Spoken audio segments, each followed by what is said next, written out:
On Wednesday's broadcast of MSNBC's All In, former Biden White House National Economic Council Director Brian Deese reacted to projected cost overruns in the Inflation Reduction Act's green provisions by stating that people have been fundamentally asking the wrong question when they ask how much the act will cost, and the question should be, how much clean energy investment can these incentives actually produce in the country?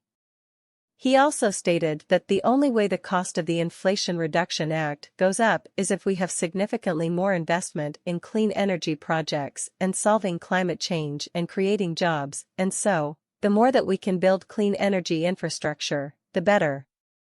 Host Chris Hayes asked, He Inflation Reduction Act, the amount of climate investment was a score from the CBO where they projected that people will use these tax credits at X hundreds of billions of dollars.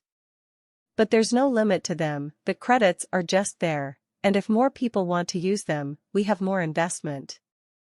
And I think, like, what's happening right now in the green energy space has basically never happened before in the 20 years I've covered climate.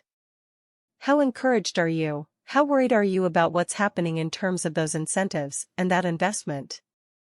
Deese answered, Look, you're right, it's a little technical. But people have been fundamentally asking the wrong question, which is, how much will the Inflation Reduction Act cost? But the structure of the bill was these long-term tax incentives.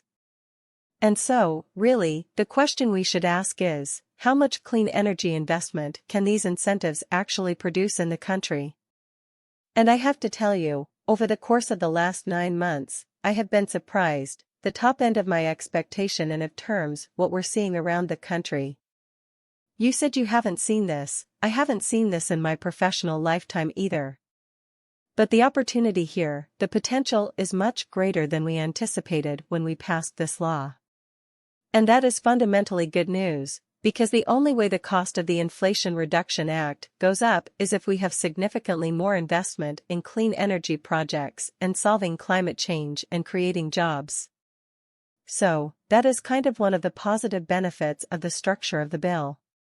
And as you say, the appetite is only limited by how much clean energy investment can we attract to the United States?